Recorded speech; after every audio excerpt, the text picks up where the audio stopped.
Bonsoir, toute l'équipe Thalassa vous souhaite bon vent pour l'année 2001. Tout de suite, une aventure exceptionnelle qui dure depuis 2 siècles, depuis la disparition de la boussole et l'astrolabe, les 2 navires de Monsieur de la Pérouse.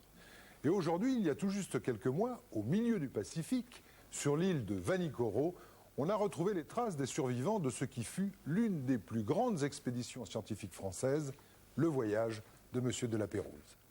Vous allez vivre une formidable plongée dans le passé avec des moyens bien modernes. Installez-vous bien, vous partez pour le XVIIIe siècle, le siècle des Lumières, pour revivre le plus célèbre des naufrages. Voici Le mystère de Vanikoro, une enquête de Yves Bourgeois.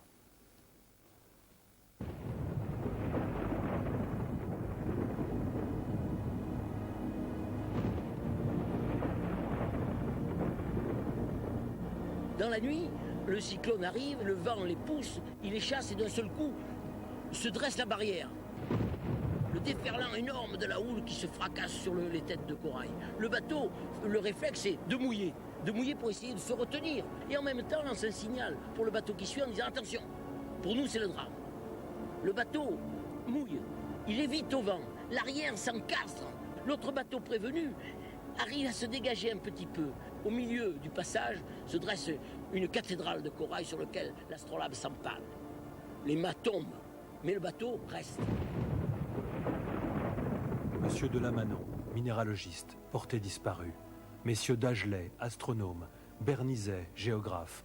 Duché de Vancy, peintre naturaliste, porté disparu.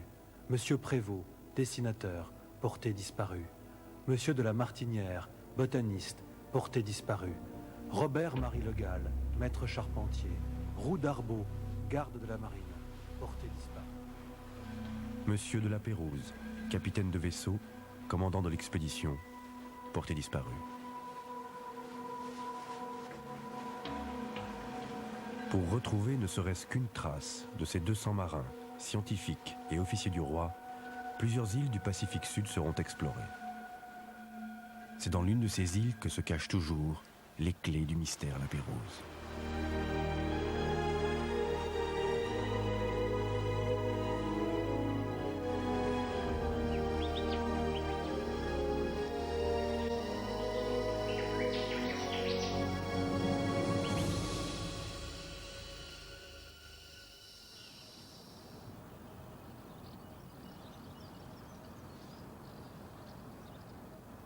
Tout commence 4 ans avant le drame, un matin de l'été 1784.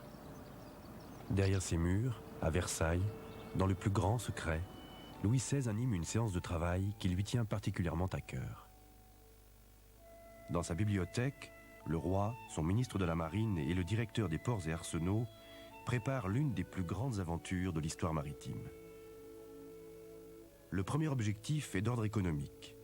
Il s'agit d'envoyer un navire dans le Pacifique pour préparer le commerce des fourrures entre l'Amérique du Nord et la Chine. Mais Louis XVI voit plus grand et ne se contente pas d'un objectif commercial. Passionné de sciences, de géographie et de cartographie, il veut que l'on rivalise avec le plus grand explorateur de l'époque, le célèbre capitaine Cook. Au fil de la réunion, le projet gagne en ambition. L'Atlantique, le Pacifique Sud, le Pacifique Nord. Les instructions du roi sont claires. L'expédition doit compléter les connaissances en matière d'astronomie, de géographie, de navigation, d'histoire naturelle et d'anthropologie. Car si le roi veut envoyer des Français au bout du monde, c'est aussi pour aller à la rencontre de ces hommes que l'on dit sauvages. Mission d'exploration, mission de prestige, apogée du siècle des Lumières, voilà ce que projette Louis XVI. Reste à choisir les hommes qui seront menés à bien une telle entreprise.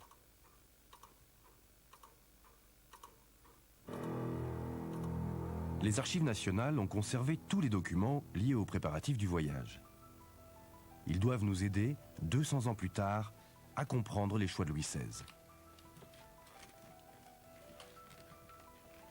Catherine Gazziello, historienne, est l'auteur d'une thèse consacrée à La Pérouse et à son aventure. La fin du XVIIIe siècle, c'est une période qui m'intéresse particulièrement parce que justement, il y a beaucoup de choses qu'on ne sait pas. Pensez que c'est l'époque de Lavoisier, donc on ne connaît pas encore la composition de l'air et de l'eau. C'est la révolution chimique de Lavoisier qui se produit à ce moment-là. C'est un exemple qui donne une idée de ce que c'est. Du point de vue même du commerce, de l'économie, c'est une période d'expansion extraordinaire pour les pays européens. Et les deux grands pays de l'Europe à ce moment-là, c'est l'Angleterre et c'est la France.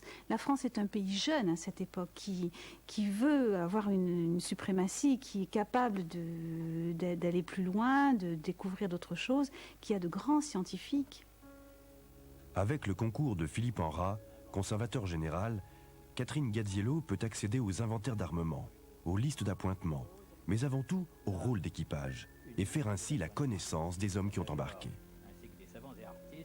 Ce qui est le plus important pour l'État français, pour qui commandite cette expédition, c'est d'avoir de bons officiers de marine et de bons astronomes. C'est ça l'essentiel. Donc on prend le meilleur astronome qu'on avait, c'est-à-dire le Pot d'Agelet, qui est professeur à l'école militaire. On embarque les meilleurs officiers, c'est-à-dire ceux qui sont des officiers particulièrement savants et qui en plus ont une expérience nautique et militaire importante. Il y avait des botanistes, il y avait des zoologistes, des minéralogistes, des physiciens, même les marins de base. On a bien donné comme recommandation de prendre les meilleurs matelots qu'on pouvait trouver et en plus de prendre des gens qui pouvaient avoir un métier par ailleurs. C'est-à-dire, s'ils étaient aussi serruriers, boulangers, cordonniers, c'était mieux. Parce qu'effectivement, on est dans un monde qui se déplace dans un navire sur un navire et donc il vaut mieux savoir tout faire. Louis XVI doit maintenant choisir sa figure de proue, celui qui mènera tous ces hommes à travers les océans, son ambassadeur, son double peut-être, mais plus sûrement son capitaine Cook. Il choisit un brillant officier de 44 ans, La Pérouse. La Pérouse a une personnalité extrêmement chaleureuse, ça se sent dans tous les papiers, dans tout ce qu'il écrit. C'est un homme du Midi, il dit les choses avec beaucoup d'humour, de vivacité, il s'intéresse à tout, il a beaucoup d'esprit. C'est ça qui le rend très vivant. Jean-François de Gallo de La Pérouse est né sur les bords du Tarn, tout près d'Albi, en 1741. C'est ici, dans ce manoir où il a grandi, qu'il aurait peut-être choisi de finir ses jours en compagnie de sa femme, Éléonore. Il l'a rencontrée au cours de l'une de ses missions dans l'Île-de-France, aujourd'hui l'île Maurice, et lui a demandé de rentrer avec lui. Il l'épousera peu avant son dernier départ.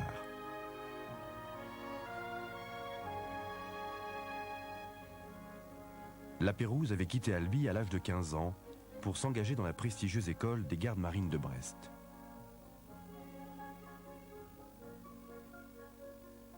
Après 30 ans de carrière, ses campagnes, ses victoires, son humanité et sa noblesse devaient lui valoir le respect et l'admiration de tous, y compris des plus grands ennemis de la France, les Anglais. Pour Louis XVI, La Pérouse est l'homme de la situation.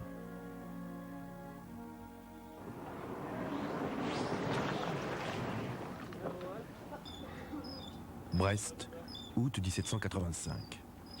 Les navires de La Pérouse prennent la mer. À leur bord, une élite de marins et la fine fleur des jeunes savants du royaume. 200 hommes triés sur le volet, entassés à bord de 2 anciens bateaux de commerce de 45 mètres de long, la Boussole et l'Astrolabe, les arches de Louis XVI. Leur voyage doit durer 4 ans.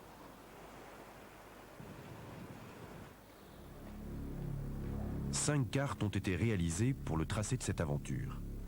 2 furent embarquées sur chacun des navires et une devait rester à Versailles.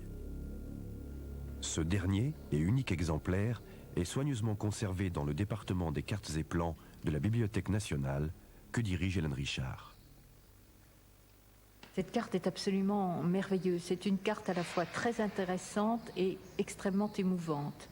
C'est en fait la carte qui a été dressée pour le voyage de la Pérouse, c'est-à-dire destinée à ce voyage-là, une carte qui a été réalisée exprès à la main. Et cet exemplaire-ci, celui qu'on a sous les yeux, c'est celui qui est resté entre les mains du roi Louis XVI, et qui lui a permis de suivre le voyage de la Pérouse, voyage auquel il tenait tant. C'est un voyage d'une ambition considérable, puisqu'en fait, on lui demandait presque de reprendre les 3 voyages de Cook dans le même voyage. Et donc, ce qui est très, très intéressant et très émouvant sur cette carte, c'est qu'on y voit à la fois le voyage de la Pérouse, tel qu'il avait été prévu, et les éléments que Louis XVI a pu faire rapporter sur la carte au fur et à mesure qu'il avait des nouvelles de la Pérouse. 1300 jours, près de 150 000 kilomètres à parcourir, sous toutes les latitudes, sur tous les océans du globe, par tous les temps. Les Canaries, le Brésil, le Chili, l'île de Pâques, Hawaï. Remonter à la recherche du légendaire passage du Nord-Ouest, ce couloir mythique entre l'Atlantique et le Pacifique, frère jumeau du détroit de Magellan. Puis la Pérouse vogue vers la Chine, avant de faire route jusqu'au nord du continent russe.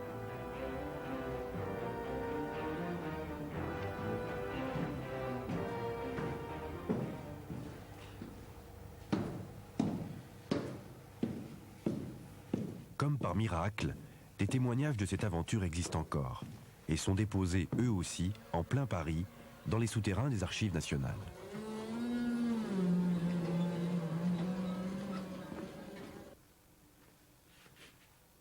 Au cœur des 150 km de rayonnage, Philippe Enrat va retrouver pour nous le journal de bord de la Pérouse, dicté ou parfois écrit de sa main.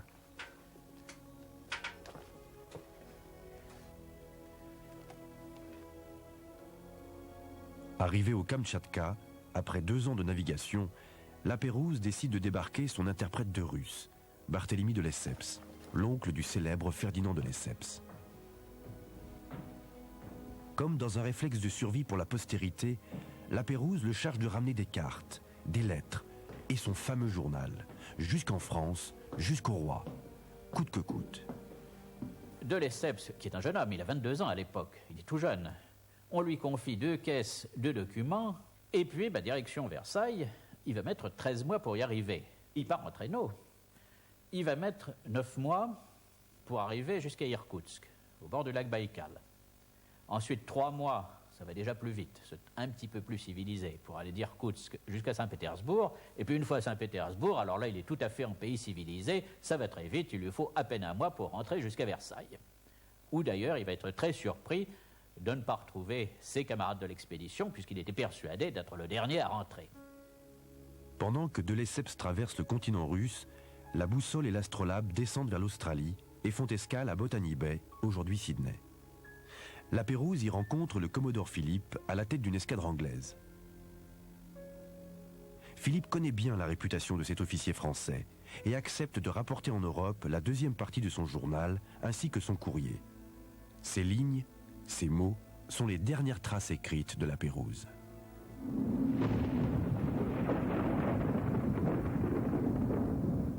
Après l'Australie, plus rien, pas la moindre nouvelle. L'ultime expédition scientifique du siècle des Lumières disparaît. Et la Révolution éclate en France. Comme si les destins de Louis XVI et la Pérouse étaient liés à des milliers de kilomètres de distance. On parlera désormais du mystère La Pérouse. Je ne sais pas d'où vient l'expression le mystère La Pérouse, mais il y a à mon avis plusieurs mystères. De toute façon, c'est toujours très mystérieux quand quelqu'un qui part des navires, pensez qu'il y avait plusieurs centaines quand même de gens à bord de ces navires, sans compter tout le nombre d'instruments, d'objets divers qu'il y avait, que tout ça disparaisse sans laisser de traces, c'est en soi un mystère incompréhensible. C'est comme le mystère de la mort, un jour vous êtes là et le lendemain vous n'y êtes plus. En 1791, l'Assemblée nationale décide enfin d'envoyer 2 navires dans le Pacifique Sud pour tenter de retrouver les disparus. Mais en vain, aucune trace de la Pérouse.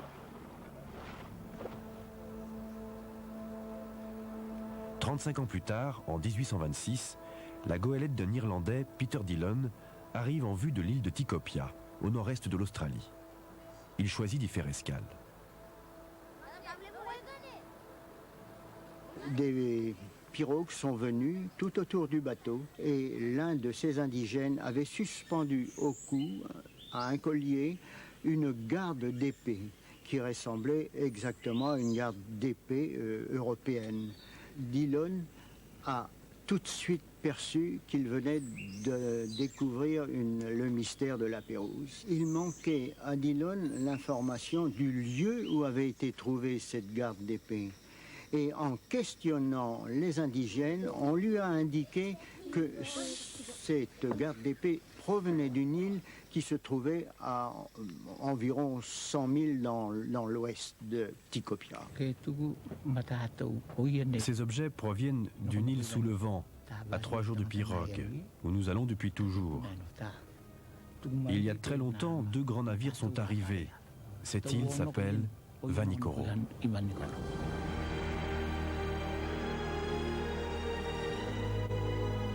À près de 2000 km au nord de la Nouvelle-Calédonie, Vanikoro est une île au bout du monde.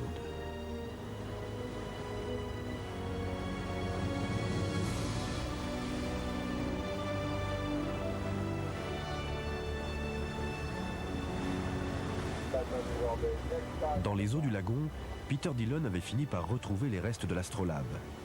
Et en 1964, un officier de la Marine nationale, l'amiral de Brossard, identifiait l'épave de la boussole dans une faille du récif. Aujourd'hui, la marine revient sur les lieux avec à son bord, comme à l'époque de Louis XVI, des aventuriers et des scientifiques. Une équipe de passionnés qui, depuis près de 20 ans, rêvent de percer un jour tous les mystères de la Pérouse.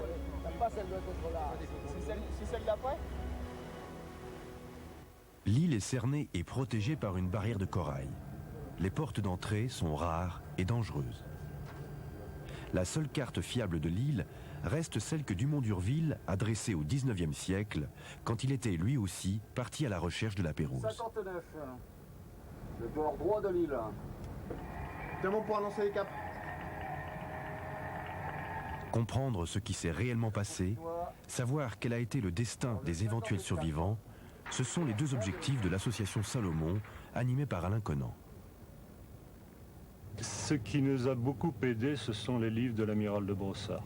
Il a écrit 2 ouvrages concernant ses recherches à Vanikoro. On peut dire qu'il nous a communiqué le virus. À lire ces livres, la participation aussi de la Marine nationale durant la campagne de fouilles qu'ils ont effectuée à Vanikoro en 1964, ça nous a déjà donné les premiers éléments d'une enquête qui allait commencer, parce qu'il y avait quand même un point d'interrogation qui demeurait. Nous n'étions pas persuadés, au travers de la lecture des livres de Brossard, que l'identification était complète. L'association Salomon avait besoin d'un bateau support assez important, relativement important, pour une base vie, pour la sécurité déjà des gens, pour le gonflage des bouteilles, pour le transport des vivres, du matériel. Il y a quand même 6 tonnes de matériel à transporter. C'était une logistique très importante. L'IRD, l'ancien Orstom, Institut de recherche pour le développement, s'intéresse à tous les programmes, tout ce qui est organisme marin, l'océanographie, mais aussi à terre. Les botanistes, les pénologues, les ethnologues, pour les recherches à terre, justement, les archéologues, c'est quand même très étendu et dans tous les domaines. On a réuni autour de nous des personnes qui étaient avant tout des amis, des plongeurs, des gens qui avaient une certaine expérience. Et c'est comme ça qu'est née un jour de 80 cette association Salomon. C'est très difficile de faire une campagne de fouilles à Vanikoro. Déjà, c'est loin de tout, c'est complètement isolé. Ça demande des moyens au niveau vivre, ça demande des moyens administratifs, c'est des problèmes de douane, d'autorisation, de permis export ensuite pour les objets. Et ça, c'est quand même très compliqué. Si c'était facile, je crois qu'il ne resterait plus rien d'ailleurs à Vanikoro sur les épaves de la Pérouse. Après plusieurs mois de navigation, la Pérouse écrivait dans son journal. Nous nous regardions comme les plus heureux des navigateurs d'être arrivés à une si grande distance de l'Europe.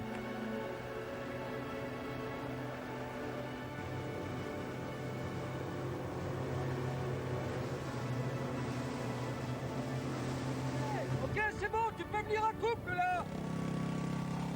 Pendant que les historiens à Paris continuent leurs recherches, plongeurs et archéologues se lancent dans une nouvelle campagne de fouilles. Ça a commencé il y a 19 ans, en 81. Ça s'est continué en 86, avec des moyens un peu plus importants. En 81, il y avait eu 2 voiliers. En 86, 2 bateaux à moteur. En 90, 2 gros bateaux à moteur. Et cette année, en 99, le bateau de l'IRD, la Lys, pour un chantier de fouilles qui a entretenu pendant près de 20 ans l'enthousiasme, la passion de notre groupe.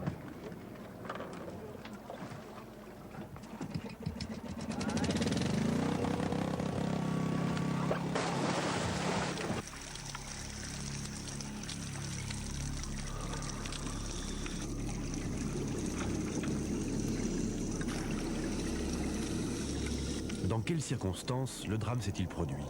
Mais surtout, que s'est-il passé après?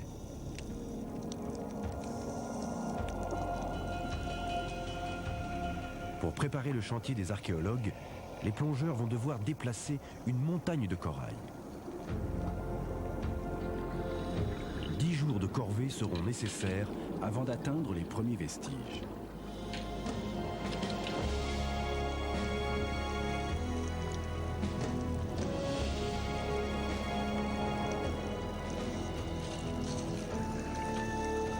Un travail de titan pour ces forçats de l'océan, tout droit sortis d'un roman de Jules Verne.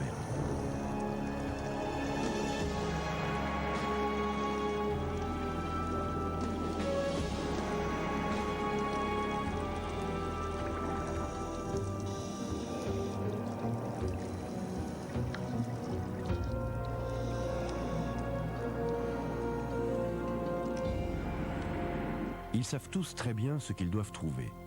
La liste interminable des objets embarqués était consignée dans les inventaires d'armement. 33 verres de lanterne magique tirés du 3e voyage de Cook, 50 gobelets et soucoupes en porcelaine couleur et or, 26 casques garnis de leurs crinières, 96 médailles coulées en bronze, 115 douzaines de rangs de perles. Tu nous montres la faune, Denis, et puis on travaille bien à plat dans la couche noire.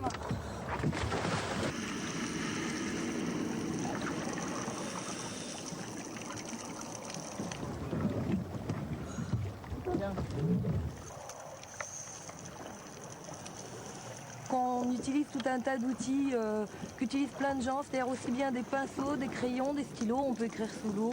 On a des mètres, on en a plein les poches, on a des truelles de temps en temps. C'est-à-dire qu'on a toute une panoplie qu'on utilise au fur et à mesure des chantiers et des problématiques. Sur du bois, on va travailler, on va le nettoyer au pinceau. De la porcelaine, c'est pas la peine.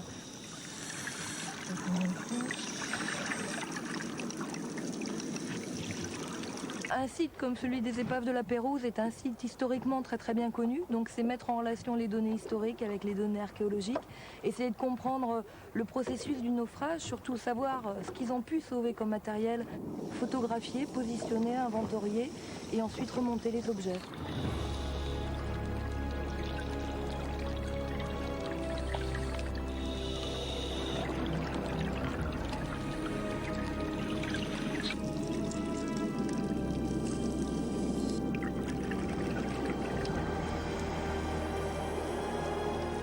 Les perles de verroterie et des casques d'apparat avaient été emportés pour servir de monnaie d'échange avec les habitants des îles.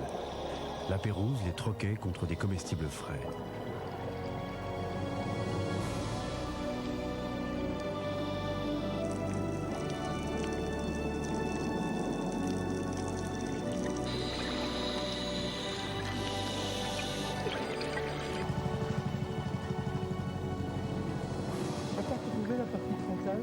Non, il n'y avait que ça. J'ai regardé et il n'y avait que ça.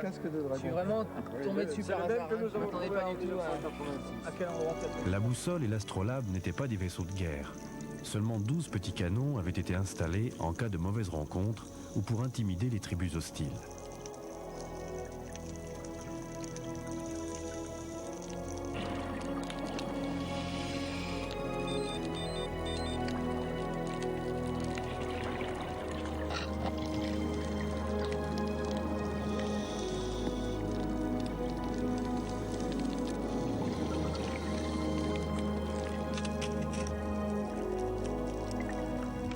Grâce à la position des objets retrouvés, leur identification, on peut déterminer l'emplacement des épaves, affirmer que l'un des deux navires s'était fracassé et reconstruire le scénario du drame.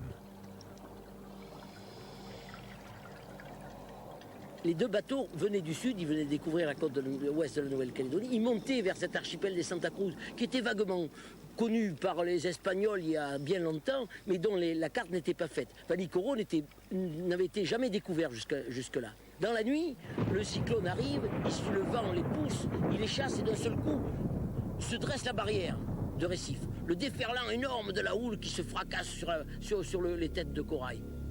Le bateau, le réflexe, c'est de mouiller pour essayer de se retenir. On ne peut pas remonter au vent dans des conditions pareilles. Et en même temps, lance un signal pour le bateau qui suit en disant attention, pour nous c'est le drame.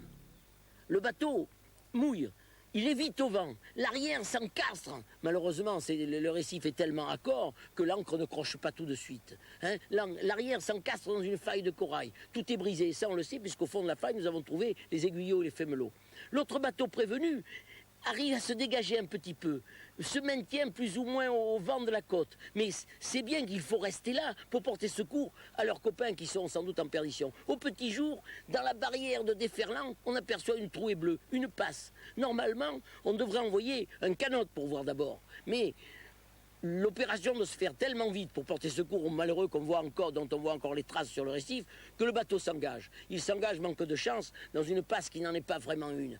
Au milieu du passage se dresse une cathédrale de corail sur laquelle l'astrolabe s'empale. S'empale mais ne coule pas. Elle reste là, saisie par les mâchoires des polypes. Donc tu fais doucement, hein? Va doucement. Va doucement. Bien.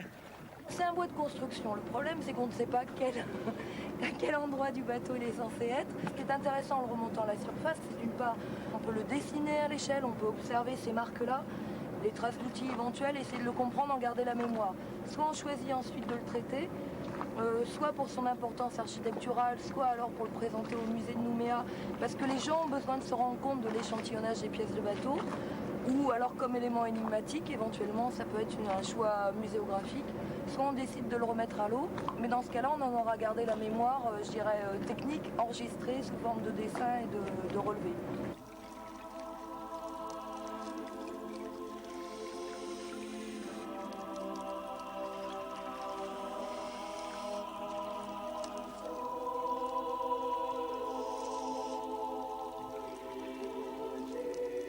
Tous ces objets usuels sont beaucoup plus précieux qu'un coffre rempli de bijoux ou de pièces d'or. Le trésor de la Pérouse, il est là, dans cette simplicité qui nous rapproche des hommes et de leur quotidien. À bord, les repas étaient des moments importants que les scientifiques attendaient avec impatience. Entre le déjeuner à 9 h et le dîner à 4 h de l'après-midi, ils étaient confinés dans des réduits minuscules, encombrés de malles et de colis. Il était très difficile d'y travailler. Les journées de navigation devaient leur paraître interminables. Les repas permettaient de briser la monotonie.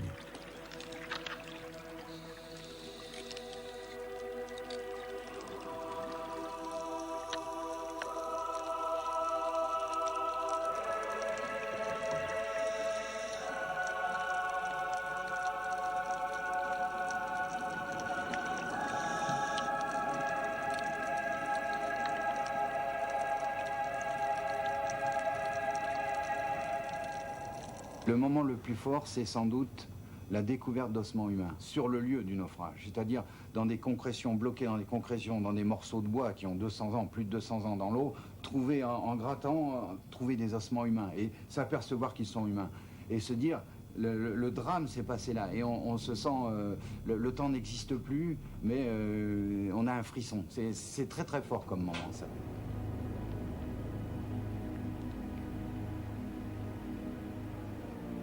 Des hommes ont donc bel et bien péri dans le naufrage. Et les survivants, s'il y en a eu, c'est sur l'île qu'ils ont échoué. Il ne fallait espérer aucun secours, pas avant de longs mois en tout cas. Livrés à eux-mêmes, les naufragés devaient, à tout prix, trouver un endroit sûr pour établir un camp de fortune. Si cette île est un peu plus difficile que la plupart des autres, elle possède aussi une histoire que les autres n'ont pas, avec un potentiel de drame. Quand on pense au sinistre qui s'est passé là il y a 200 ans, ce naufrage abominable d'une des plus belles aventures nautiques du XVIIIe siècle, c'est catastrophique. Hein. Et je crois que la mort de tous ces Français, de ces savants, de ces marins qui sont morts là-bas, il y a 2000 de nous, a empreint le paysage d'un sentiment de tristesse. C'est pour ça qu'on a souvent une atmosphère lourde ici, quelque chose qui pèse sur nous, comme si le poids de l'histoire s'ajoutait au gris du ciel.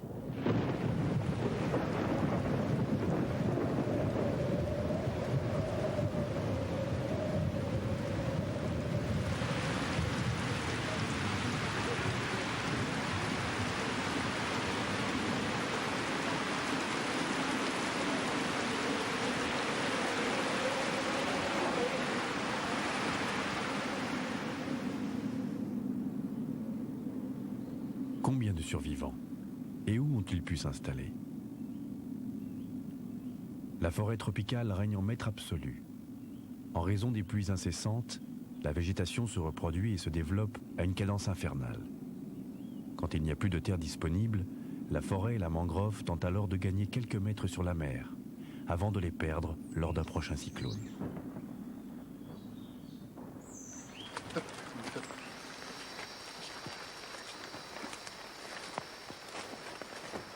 Dans cette nature en perpétuelle croissance, trouver les restes d'un camp, des indices remontant à plus de 2 siècles, est un vrai défi.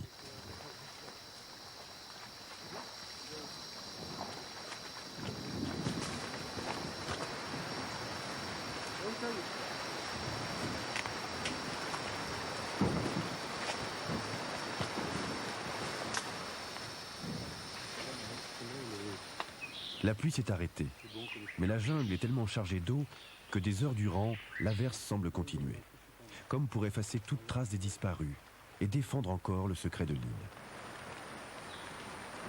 Quels sont les sorts que j'ai vus à l'instant tout à l'heure? Des naturalistes, des botanistes étaient-ils aussi rescapés du naufrage? Dans ce monde inconnu et peut-être hostile, où il fallait se nourrir, se soigner, leur expérience de la flore, de la faune, aurait été précieuse pour la survie du groupe.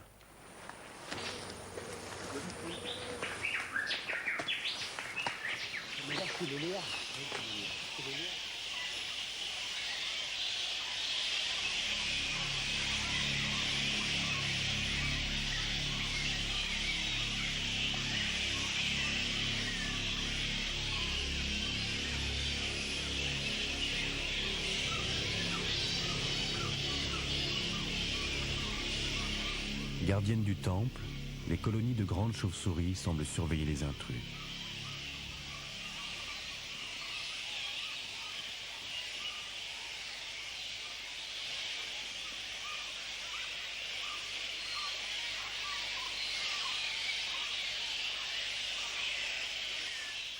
Vanikoro est un ancien volcan effondré. Son territoire dépasse à peine 12 km sur 10. Tôt ou tard, les hommes de la Pérouse seraient entrés en contact avec les habitants.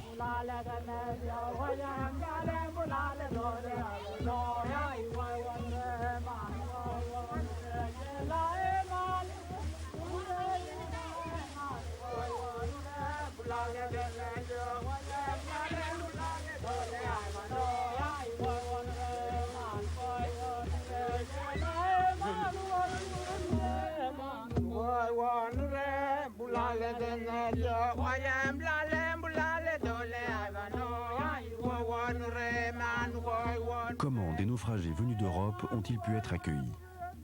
Qu'ont-ils ressenti, à peine sortis d'un naufrage terrifiant, brutalement confrontés à une culture qui n'avait rien à voir avec la leur? Un geste malheureux, un tabou violé par mégarde, la peur, n'aurait-il pas suffi à provoquer un affrontement mortel?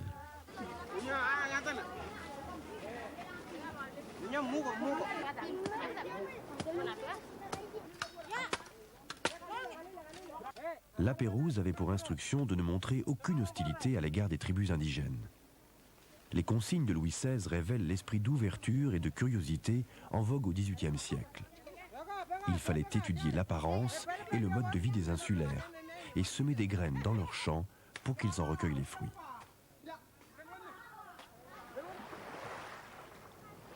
Il y a environ 1500 habitants à Vanikoro, répartis dans 5 villages côtiers. Ni route, ni électricité. Ils communiquent entre eux uniquement par le lagon. La pirogue est leur seul véhicule.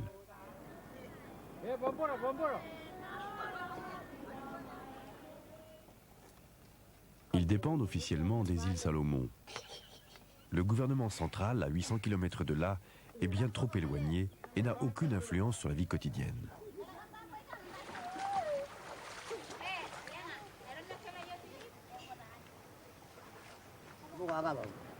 Les vieux chefs de village sont les seules véritables autorités.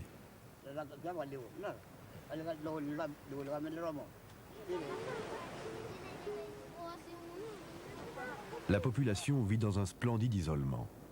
Les jours se suivent, se ressemblent, le temps s'écoule à l'infini.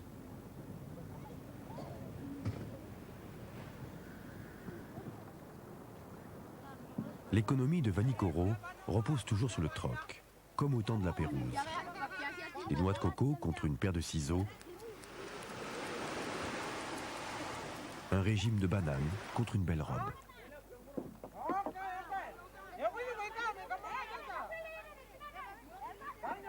Sous l'apparence d'une population unie, deux cultures se côtoient, deux peuples, mélanésiens et polynésiens, qui pendant des siècles se sont férocement combattus pour la possession du territoire.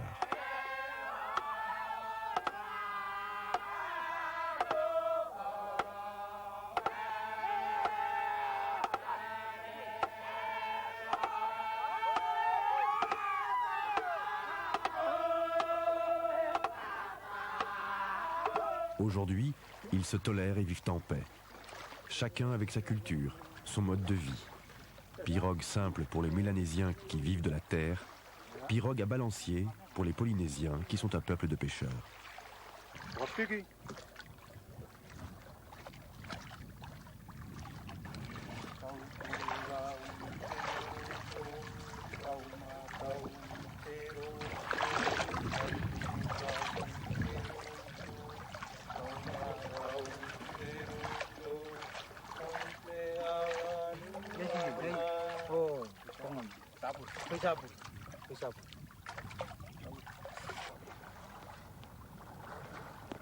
On aimerait croire que leurs ancêtres, bien qu'anthropophages, ont aussi vécu en paix avec la Pérouse et ses compagnons.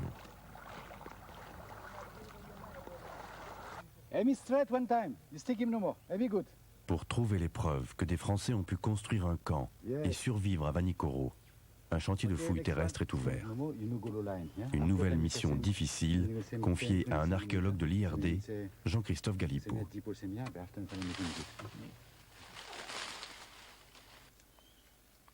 Le véritable trésor est un trésor historique. L'objet de notre recherche ici est parfaitement spécifique. On cherche le camp des marins français rescapés des épaves de la Boussole et de l'Astrolabe. On a un certain nombre de traditions orales. Certaines de ces traditions nous disent qu'une centaine de marins sont venus à terre, ont construit un camp, et que ce camp se trouvait dans un endroit qui s'appelait à l'époque Péou. Nous sommes ici derrière le village de Payou, dans la zone des jardins. C'est une zone possible pour ce camp des Français. Ce n'est pas la seule. La tradition orale, les faits un peu marquants étaient racontés. On savait la succession des chefs parce qu'on récitait la litanie des noms. Dillon, qui était un habitué des îles du Pacifique, puisque c'était son métier, a su se faire raconter par les indigènes ce qui s'était passé 40 ans avant. 40 ans, c'est pas vieux pour des gens qui ont beaucoup de mémoire. 40 ans, il y avait à ce moment-là des gens qui avaient vu, qui étaient jeunes ou enfants.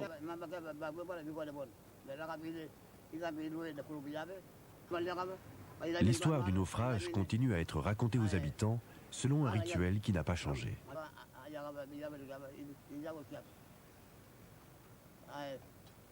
Les vieux chefs ont recours à un mélange composé de plantes et de poussière de corail qui aurait le pouvoir de libérer les souvenirs, les histoires, les anecdotes enfouies dans leur mémoire.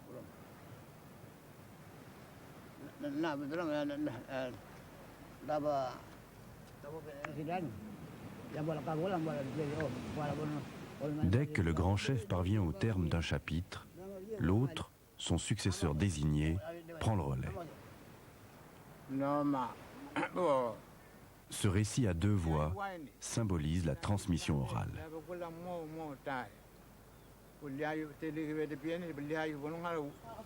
Bij Prestalians Mulo Setlo La Perouse. La Perouse, minha history blue you know now ya. Or you savez small Setlo history or you savez good. C'est même une custom. Il y a une grande partie de l'histoire de la Pérouse qui est perdue.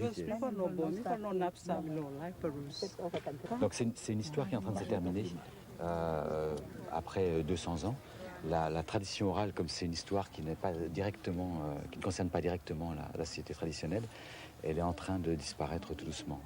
L'astrolabe s'est mis sur un massif corallien et les gens sont débarqués en habits. Les indigènes ont dit, on les a vus, on a vu ces esprits avec un nez au milieu de la figure. C'était le tricorne qui regardait le ciel avec un bâton, donc c'était certainement les longues vues.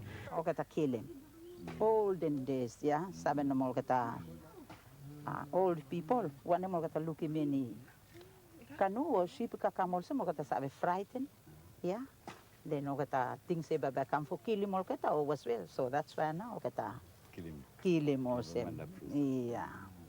Ce dont elle se rappelle, c'est la partie la plus tragique de l'histoire de la Pérouse, c'est qu'elle se rappelle de ces histoires que l'on raconte de génération en génération, ces hommes blancs qui sont arrivés dans l'île, la population qui avait tellement peur de ces espèces d'esprits qui tombaient sur l'île d'un seul coup, que pour ne pas être tués, ils les ont tous massacrés. Aujourd'hui, tout est différent. On a changé. On est chrétien. Nos ancêtres étaient méfiants. Ils étaient très sauvages, hostiles aux étrangers. Maintenant, on est comme des frères et sœurs.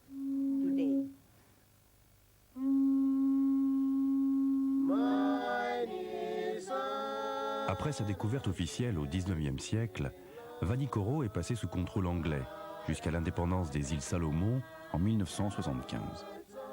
Aujourd'hui, la religion anglicane est toujours pratiquée, l'empreinte de l'Angleterre de Cook.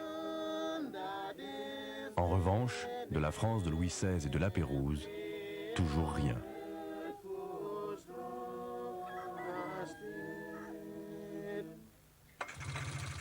Les recherches dans la zone des jardins n'ont donné aucun résultat. Jean-Christophe Galipeau repart à zéro. Un nouveau repérage s'impose en montgolfière.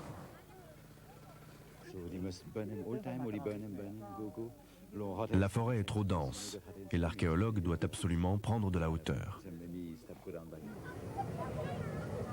Les habitants sont curieux, mais aussi inquiets, autant que pouvaient l'être leurs ancêtres face à l'astrolabe échoué sur leur barrière de corail. La Pérouse est le premier explorateur à avoir embarqué des ballons à air chaud. Les savants étaient très intéressés par le survol possible de terres inconnues.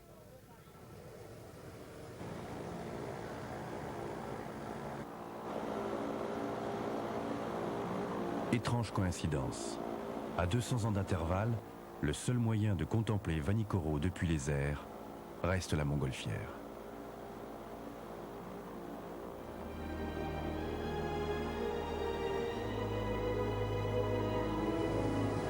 On s'aperçoit que finalement, la zone qui a toujours été définie comme le camp des Français ici, devrait se trouver beaucoup plus près du bord de mer que ça. Jean-Christophe garde la conviction que les Français n'ont pas tous été massacrés dès leur arrivée sur l'île et qu'ils ont pu établir un camp, sans doute près d'un point d'eau ou d'une rivière. Le temps est compté. Il ne lui reste plus que quelques jours avant la fin de cette campagne de fouilles pour quadriller un nouveau secteur où les Français auraient pu se retrancher.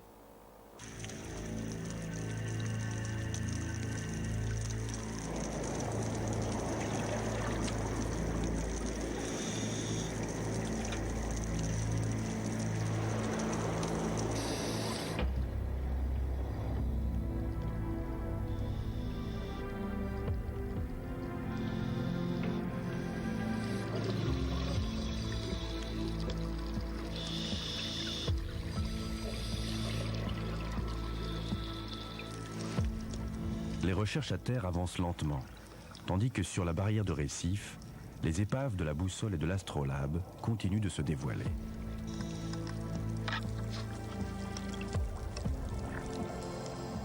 Le bateau était chargé jusqu'à presque noyer les sabords. Hein. Durant cette campagne, ils avaient accumulé les échantillons de minéraux, de végétaux, d'animaux empaillés ou traités. Ils avaient à bord des réserves extraordinaires de matériel. Parce que dans ce Pacifique qui était inconnu, une poulie, on ne la trouvait pas au coin d'un cocotier. Hein. On l'avait amenée de Brest 3 ans avant. Donc le bateau c'était un magasin extraordinaire.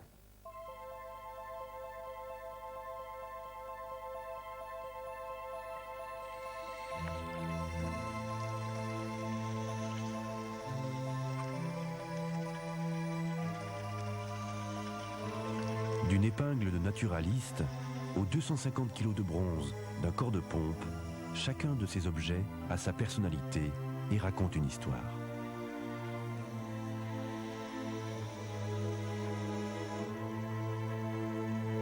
Dans bien des conflits et bien des tempêtes, les corps de pompe ont permis de sauver les navires. En cas de voie d'eau, ils permettaient d'assécher les cales.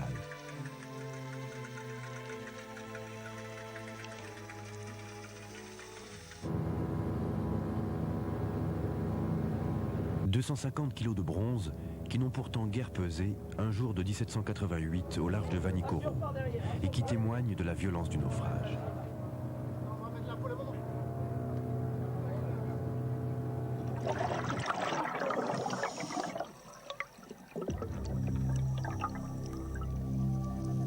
Les navires du roi avaient aussi embarqué le dernier cri de la technique afin de répondre à l'un des principaux enjeux de la mission: multiplier les connaissances en géographie et en cartographie.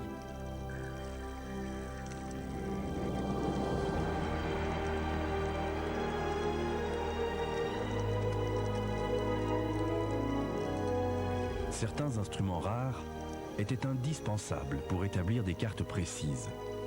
Le graphomètre était utilisé par les géographes et les topographes pour calculer et dessiner le relief d'une côte ou d'une terre.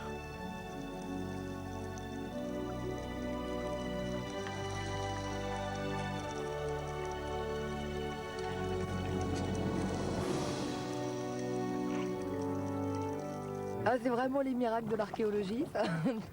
Les instruments à bord de la boussole et de l'astrolabe, ils sont vraiment mythiques. Ah oui. Et en retrouver un, on sait qu'il y avait des savants anglais qui avaient confié aux Français leurs propres instruments. On a beaucoup de chance. Il y a aussi le fait qu'il y a 1 an, il y a eu un cyclone ici. Et le cyclone, apparemment, juste à côté, il y a un gros poritès. Le poritès, c'est des gros blocs de coraux très denses. Et apparemment, ce bloc de corail, il a été cassé par le cyclone, il est tombé à côté. Et il semblerait que l'objet a été protégé par ce corail par-dessous.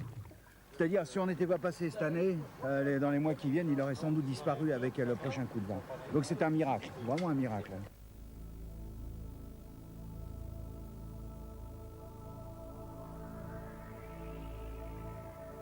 La Pérouse, il a rectifié la position d'un certain nombre de terres, donc il les a placées là où ils étaient, il en a supprimé un certain nombre d'îles qui, si je puis dire, polluaient les cartes et n'existaient pas en fait.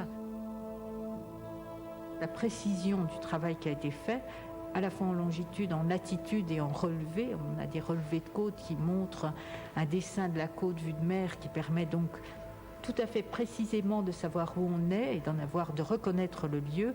Ce travail précis et scientifique de la Pérouse est tout à fait remarquable. Les trésors s'accumulent dans le laboratoire de l'association Salomon que Véronique Pronner a installé à bord de l'Alice, le navire scientifique de l'IRD.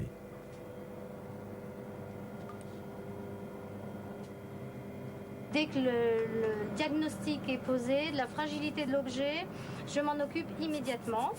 Je le dessale, je le mets dans l'eau et je le conditionne pour sa survie. Il faut savoir que sur une fouille pareille, on ne peut pas traiter tous les objets. Donc il faut faire le tri de l'objet qui peut nous amener le renseignement nécessaire pour une poursuite éventuelle des fouilles dans une certaine direction. Et si cet objet ne peut rien nous amener, à ce moment-là, on décide de le stocker. Le fameux graphomètre qui a été retrouvé il y a 24 heures, on a décidé de le traiter de manière électrolytique. Ça va permettre de dégager la gangue qu'il y a sur l'objet. Cet instrument étant vraiment précieux, je crois que c'est un bon choix et donc il faut attendre maintenant une longue période pour avoir un bel objet à exposer. Une rencontre avec de Monti dans un château en Vendée et lui raconter qu'on a retrouvé la vaisselle de ses ancêtres, ou une communication téléphonique de Vanikoro avec Madame Delangle, la vicomtesse Delangle, et lui dire qu'on a retrouvé la fourchette de Florio Delangle qui était le commandant de l'Astrolabe, c'est ce qui nous fait bouger, c'est ce qui nous fait avancer. C'est évident que c'est pas de retrouver des pièces qui n'auraient pas d'âme. Ces pièces ont une âme et elles sont préservées. Eh bien, ma plus grande émotion, contrairement à ce qu'on pourrait penser, c'est pas du tout une pièce d'or, ni une pièce de monnaie, ni même la fourchette en argent. Bon, ça paraît peut-être un petit peu drôle, mais voilà, ces épingles, ces petites épingles de bronze qui servaient aux entomologistes à fixer les petits insectes sur leurs planchettes de bois. Et on en a retrouvé des centaines, vraiment des centaines. Et pour moi, bon, c'est l'objet le plus émouvant. Cette dernière mission est originale en ce sens, c'est qu'elle ressemble beaucoup à ce qu'était l'expédition La Pérouse. Si elle ne s'était pas perdue à Vanikoro, peut-être qu'elle aurait fait escale à Vanikoro et on aurait vu, comme cette fois-ci, des botanistes. On aurait vu peut-être des gens qui auraient aussi fouillé à terre, qui auraient regardé à terre pour trouver des minéraux, pour trouver des choses comme ça. À Vanikoro, ils ont trouvé des plantes qu'ils n'avaient pas répertoriées, qui ne sont pas répertoriées jusqu'à aujourd'hui. Courage, parce que je vais l'ouvrir. Filifilengo. Filifilengo. Oui, hein, c'est effrayant. Tiens, il y a une membrane verte qui est bizarre ici au niveau des fleurs. Fais voir. Tiens, voyons voir. Au niveau des cryptes. Alors. Superbe. Superbe. Tu as vu, Pierre? Ah ouais. Le fruit du bulbophyllum. Oh, le nombre de graines incroyable. Il y a des millions de graines là-dedans. Des millions.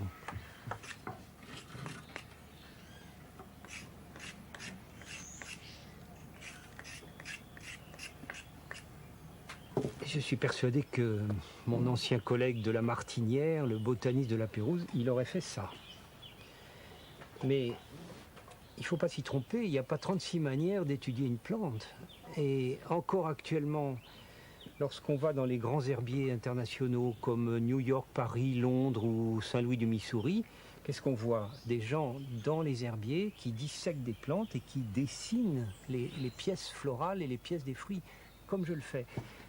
La seule différence, qui est tout à fait à mon avantage, c'est que eux le font sur des petits morceaux secs tirés de leur herbier, tandis que moi j'ai la chance inouïe de pouvoir faire ça sur du vivant, sur des plantes que je viens de cueillir moi-même.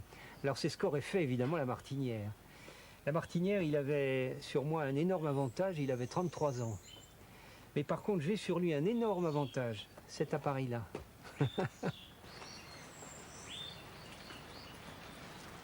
En fait, les plantes sont connues par les gens pour résoudre les problèmes qu'ils ont quotidiennement. Comment se vêtir, comment se nourrir, comment éviter de tomber malade, comment arriver à chasser les insectes, par exemple. Donc à partir de ce gigantesque patrimoine, nous essayons de trouver des indications de valorisation nouvelle, de connaissances nouvelles qui pourraient aboutir à des substances, des extraits ayant un intérêt particulier. Contrairement à La Pérouse qui avait fait rapatrier son journal, les savants embarqués avec lui n'ont jamais voulu se séparer de leurs travaux. La France n'aura donc profité que d'une infime partie de leur découverte. Le reste est-il enterré quelque part dans la jungle de Vanikoro. Je reste persuadé que ce sont des gens qui avaient une telle notion de l'honneur et du devoir. Ils ont certainement débarqué l'ensemble des collections de minéraux, de coquillages, etc. Vanikoro étant quasiment vierge, on espère que ça se trouve encore quelque part et on espère surtout les trouver.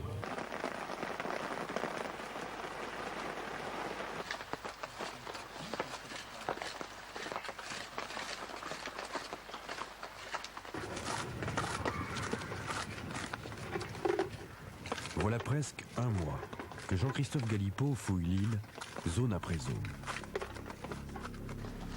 Un nouveau chantier a été ouvert, tout près de l'embouchure de la rivière de Paillou. On a commencé très loin d'ici, à quelques centaines de mètres. On s'est rapproché progressivement. Dans chaque sondage, on trouvait un petit morceau de verre, un petit bout de céramique de Macao. Là, on s'est dit, il y a quelque chose.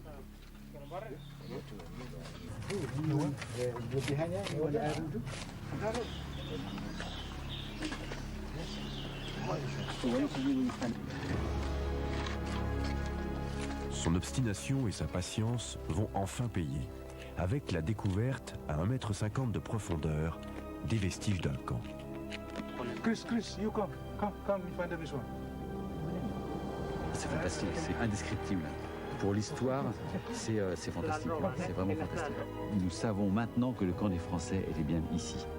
L'excitation, elle est à son comble, disons, parce qu'on sait maintenant qu'on peut trouver encore plus. La zone dans laquelle on est, c'est une maison. Pour moi, c'est une maison. Peut-être deux maisons, on verra ça un peu plus tard.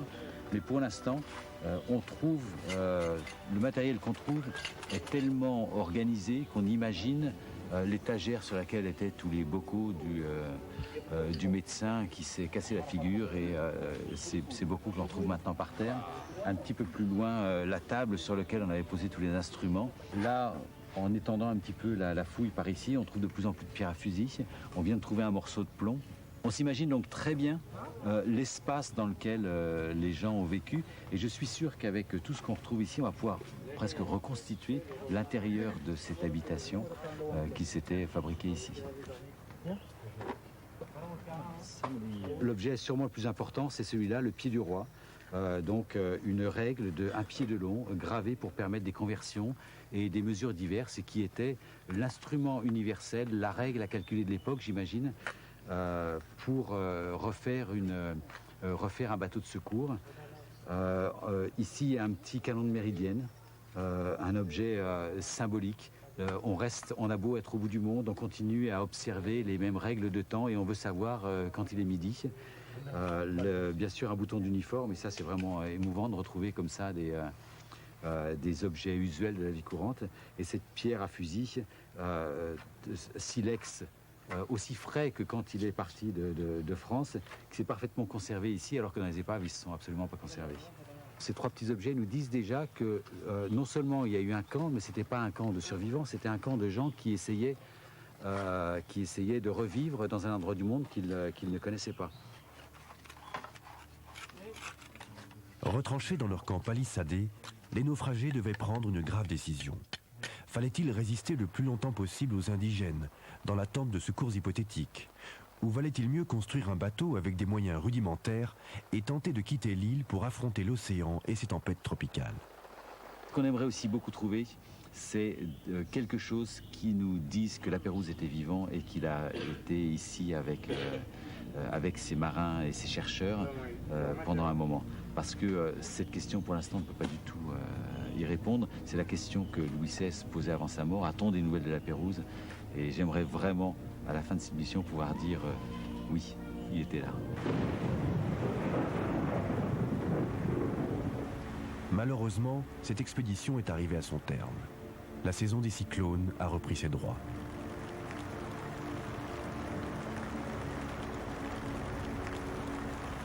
Il faudra du temps pour organiser une nouvelle opération de cette envergure. Archéologues et plongeurs ne savent pas encore quand ils pourront revenir. La découverte du camp des Français est une merveilleuse récompense. On estime qu'une centaine de rescapés y auraient vécu plusieurs années. Mais on perd à nouveau leurs traces. Les théories s'opposent. On aurait retrouvé leurs pistes au nord, vers les îles Carolines, ou à l'ouest, sur la côte australienne. Pourtant, rien ne prouve à ce jour qu'ils aient construit un bateau de secours et quitté Vanikoro. Pendant des années, jusqu'à sa mort, Éléonore avait espéré le retour de son mari. C'est depuis cette côte bretonne, à Brest, que la Pérouse avait vu la mer pour la première fois et qu'il était parti 30 ans plus tard pour son dernier voyage. C'est donc là, seul, face à l'océan, qu'Éléonore se sentait le plus proche de lui. La Pérouse et ses compagnons étaient peut-être encore là-bas, derrière l'horizon, vivants.